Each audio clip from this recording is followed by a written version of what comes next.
1958. Now we're going into the 60s. Here's a big hit that Phil had with Benny King. There is a rose in Spanish Harlem. If Phil ever served an apprenticeship with anyone, it was with Leiber and Stoller, and it was with Jerry Leiber that he wrote Spanish Harlem when Phil was in his teens. Lester Sill, who was responsible, an old and dear friend of ours, who was responsible for getting us into the music industry, took us around, introduced us to all of the independent record company owners, like the people who owned Aladdin Records and Modern Records and Specialty Records. These were all the little record companies that were cooking around the early 50s. Phil Spector was discovered 10 years later by Lester Sill. And Lester gave us a call. We were in New York at the time. And said he had a very talented young man who was rather frustrated with the music scene on the West Coast and really wanted to get with Leiber and Stoller and see what was happening. He wanted to apprentice himself to Leiber and Stoller. And would we consider taking him over?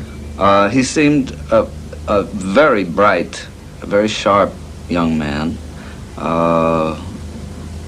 very witty, sarcastic. I sensed a rather angry young man, and he dressed like a businessman. He wore a suit and a tie, and looked like he was a young man on the make. What finally happened was we were called to do Ray Peterson for Big Top Records, and we were really absolutely under with commitments. We were behind, and I thought that would be a great opportunity for Phil to get his feet wet in producing a record on his own. So we convinced the powers that were at Big Top to try Phil Spector out, and he had a big hit right out of the first session. It was Corrine Corina.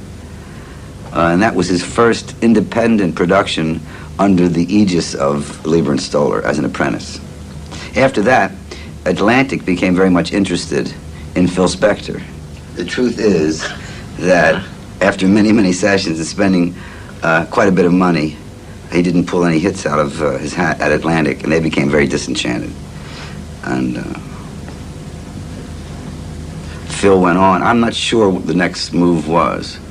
But I think the next important move was that he started a record company with Lester Sill called Phil Less Records.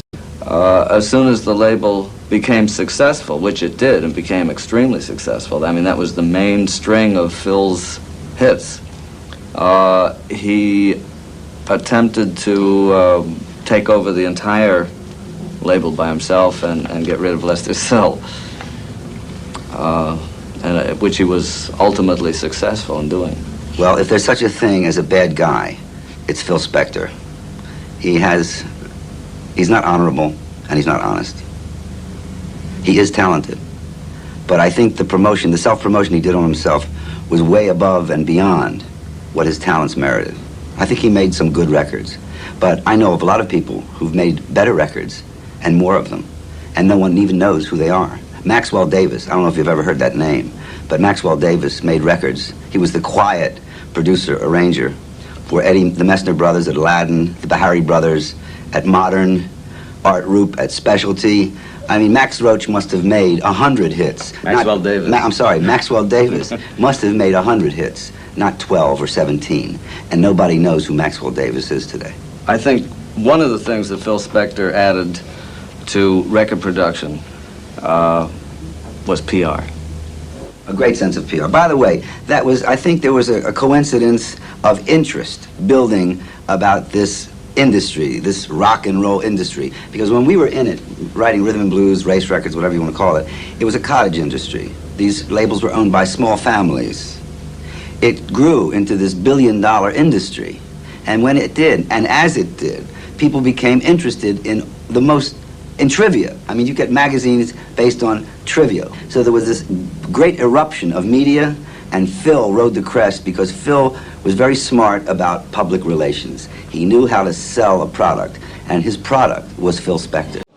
When Phil Spector decided to release his records on his own label, The label was Phillies Records. The LES was Lester Sill.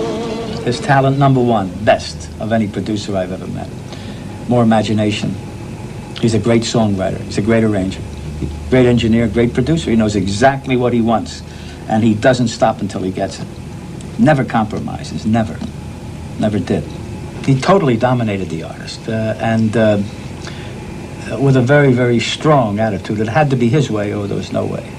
But like I say, this is what it may have to take. It's I don't know how close genius and eccentric go together, and I feel that Philip was, and I can't say whether he still is, because the business has changed so drastically. But Philip was a music genius in the record business. His songs and his productions and his arrangements and so forth were so far superior to most of the junk that was coming out then, and the fact that he has created this legend about himself is really there's a foundation to it all.